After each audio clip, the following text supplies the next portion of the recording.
O Loki era um demônio? Será que você realmente conhece a origem por trás do personagem? No vídeo de hoje nós vamos descobrir tudo dessa história que você não sabia sobre o grande vilão da Marvel.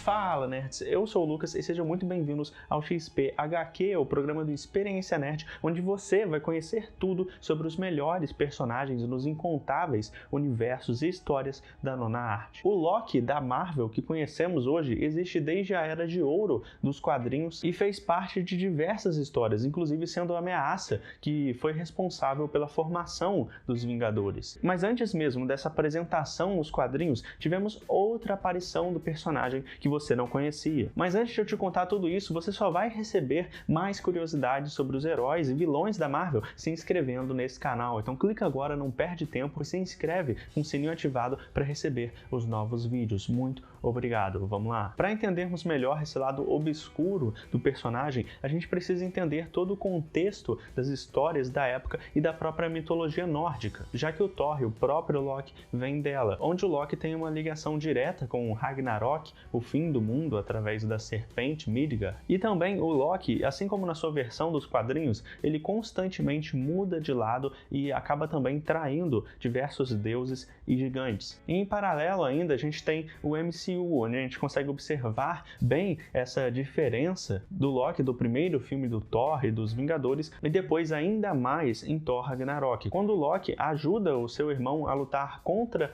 Hela em Asgard e teoricamente aparecendo pela primeira vez na revista Journey into the Mystery, que antes também teria contado com a primeira aparição do Thor. Mas é aí que mora o segredo dessa história, porque uma versão inicial do Loki que conhecemos hoje, na verdade, apareceu pela primeira vez na revista Venus 6, de 1949, quando a Marvel nem sequer tinha esse nome e era chamada apenas de Atlas, como eu já mencionei nesse vídeo aqui nos cards. E nessa fase ele foi retratado de forma semelhante à figura de um demônio, assim como o Mephisto viria a desempenhar mais tarde como a própria representação ou reinterpretação do diabo na Marvel Comics. A primeira aparição, como eu disse, aconteceu na edição 6 e depois ele voltou a aparecer na edição 7, 9 e 12, enquanto nos anos 50 apareceu uma versão do próprio Thor na edição 11 a 13. Então também podemos considerar que a primeira aparição do herói da Marvel aconteceu na revista Venus, inclusive tratando os dois de forma errada, como olimpianos,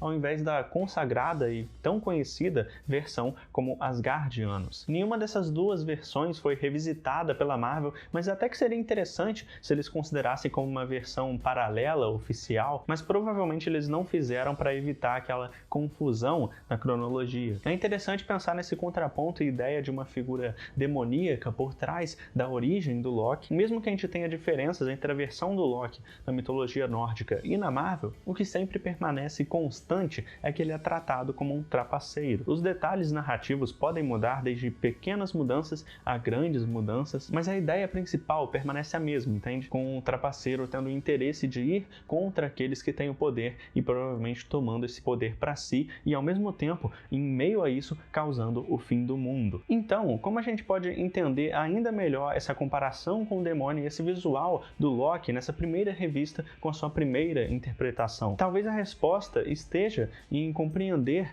essa personalidade e a figura vilanesca que ele sempre foi, ao contrário do processo de heroísmo que a gente está acompanhando do Loki no MCU atualmente. Porque a grande história por trás dos Vikings tem uma ligação ao cristianismo, e mesmo que nenhuma fé ou religião seja o foco e tema que a gente vai discutir aqui, nunca é, mas é importante eu mencionar apenas para a gente conseguir estabelecer essa vertente do Loki como uma figura que chegou a ser um paralelo notado pelos leitores ao diabo do cristianismo, adaptando isso como um deus expulso por Odin, e talvez seja essa a explicação dessa caracterização tão esquecida e pouco comentada no mundo dos quadrinhos. E um grande exemplo dessas diferenças de mitologias, como eu já disse aqui, e já foi adaptado inclusive para os cinemas, foi o Ragnarok, porque enquanto os contos nórdicos tratam como se isso fosse algo inevitável, o MCU, mesmo depois do Ragnarok ter acontecido, parte dos Asgardianos sobreviveram. Indo mais longe nesse raciocínio, enquanto o Loki dos Vikings causou o fim do mundo, o Loki de hoje estaria salvo salvando, e agora até mesmo salvando o multiverso, dependendo do destino que ele pode tomar a partir de agora no MCU. Então talvez seja essa a graça por trás de tudo isso. Com o Loki e sua trapaça,